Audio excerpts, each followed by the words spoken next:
All right, what's up, family? Yo, very interesting one for you, this one. This one here, I'm going to title it, When I Met Lawrence Taylor. Yes, the great LT. Lawrence Taylor, one of the greatest football players of all time. Unquestionably, one of the greatest ever. But anyway, this was back when I was in high school at Elizabeth High School, New Jersey. This was one of the times, I was on a football field. I just got back from my brother's house from down south. So this was 88 or 89, one of those years. But anyway, we had a surprise for the football team. The coach told us we got a surprise visit. We didn't know it was Oboe. And when we came out of the locker room into the the football field area, on the concrete area before you get to the field, these big dudes showed up with these suits on, and behind them, this big, huge joker showed up. We all noticed right away. Oh shit! That's LT. That's actually LT. That's Lawrence Taylor. Man, the whole team, we went bonkers. That was a highlight probably of the year that day. It was like, yo, LT actually here. That was amazing. But you got to remember, Elizabeth High School had a lot of celebrities come through. Yeah, Mike Tyson came through the school. That was a crazy year, too. You barely could get in the gym that day. Andre the Giant. I actually met Andre the Giant. That dude really is huge. There's been plenty of people that came through. I never was celebrity starstruck, but let's stick to the point. So anyway, on the football field, we was all blown away. We was all in the crowd. We was like, yo, can we get a picture? So he had to tell us some things first before all the questions and all that. And LT is one of the most realest dudes out there. He's so real with his stuff. I think to some degree that actually what hurts him. Why someone as great of a stature and powerhouse as he always have been, why he wasn't a commentator, because he would have been the greatest commentator. But sometimes his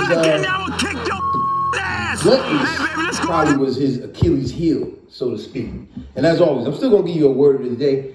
And when we talking about Lawrence Taylor, we're going to use the word of the day of powerhouse. What is a powerhouse? A source of influence. One having great power, energy, drive. That definitely was Lawrence Taylor. But let me get to your story about him. So anyway, when he started to talk to us and said, before I get any questions, let me tell y'all while I'm here. He said, listen, now I know y'all probably think these guys that's with me, they look just as big as me. Y'all think they my bodyguards. He said, listen, I don't need no damn bodyguards. He said, what the hell I look like with some damn bodyguards? He said, but listen, I'm going to tell y'all while I'm really here. First of all, I heard that y'all having a good season with your football season. Now, let's put this disclaimer out there, because somebody say, oh, was I a star? No, I wasn't a star. I just got back for the season. Remember, I didn't have nobody to show or teach me sports. My big brother fell in that department. So I was learning as I go. The skills that I did have, was able to show them as well, because I didn't have no guidance. But anyway, let's stick to the point. I still was on the team. Damn near bench warmer. But whatever. So now LT was telling us, he said, listen.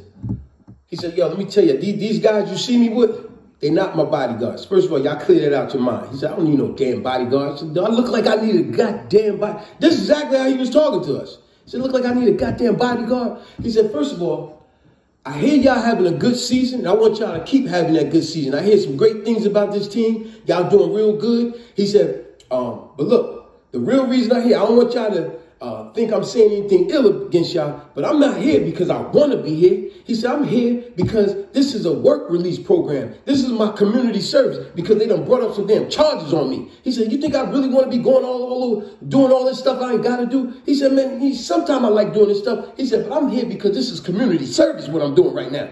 He said, but I love that I'm speaking to a team that's doing good. So you know what I'm saying? So that's why I'm here. He said, now let's talk about y'all football season, this and that. So, we threw questions here and there and that. And, only about 2 questions went by before he stopped everybody.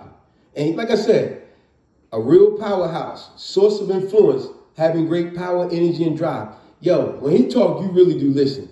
LT really was a huge powerhouse. That joker looked like he had on shoulder pads, and that was just a regular shirt he had on. That really was a huge dude. But anyway, this is what he said. When he stopped everybody from questions, he said, hold on. Before we get into all these deep questions, because he stopped after the second question, he said, let me tell you something. Let me tell you something about real players, real people in this world. He said, you got three. He said, I want y'all to always remember this. And to this day, I have never forgot this because he hit it solid on the nose. He said, let me tell you something. You got three type of people in this world. He said, I want y'all to always remember this. You got three type of people in this world. He said, number one, you got people that sit at home and watch damn television all day and they just watch what people do. That's what they do. They watch what people do and always look at, and they are amazed at what other people could do. But that's all they do. They just watch. But let me tell you something about number one. I don't care how much he watch what somebody do, and how much he amazed at what somebody do. Put him on the court and I'll run his ass over. That's what I think about number one. The one type of person. He said, number two, let me tell you about number two. The second type of person in this world, he said, these are the type of people that always got doggone stats. He said, really, man, I don't know if I hate number two more than I hate number one.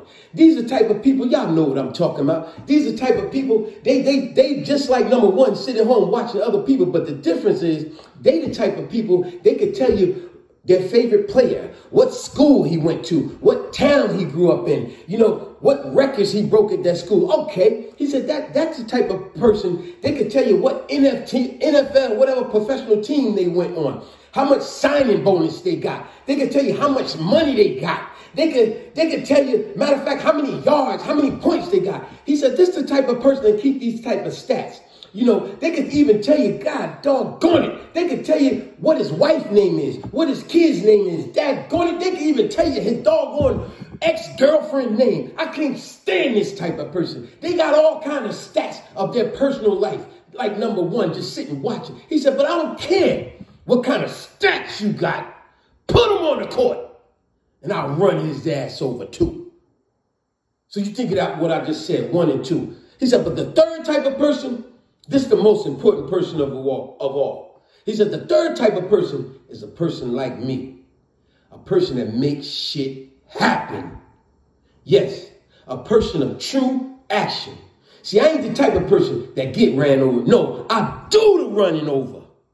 He said, so y'all always remember that. I don't care how good y'all season is or not. You always remember that. What type of person do you fall in the category of a wimp, a lowlife, a lame that sits on the couch all the time, or a person that always can tell you what somebody else is doing, but they can't do nothing themselves? Or you're a person of action, like myself, or as I say, a real powerhouse. Man, it was a true pleasure to meet that dude, Lawrence Teller, man. He really, that was over 30 something years ago. I still remember them exact words to this day, how he broke that down. Because it's the truth. Man, I done ran into so many people, especially so-called friends growing up. I couldn't stand being around so-called friends when they sitting there telling me, oh, Jordan's wife's name is, his kid's name that. He made this much money this. He scored that many points in this game. He got this many steals. He got this many three-pointers. He got this many layups. He got the coin toss. Yo, his ex-girlfriend is. Yo, he made this much on this signing bonus. He made that much. Yo, meanwhile, I get this guy on the court. You garbage. You straight garbage. But you could tell me all about what somebody else do. So every time I would hear people talk about stats, it always made me think right back to the great powerhouse, Lawrence Teller, LT. Like he said, some people just got stats. This is what their whole life is. But what do you say about those people with stats? Put them on the court and I'll run their ass over. Some people just watch what other people do all the time. But what? Put them on the court and I'll run their ass over. I ain't the type to get ran over. I do the running over. LT, Lawrence Teller, one of the greatest that did it. Peace.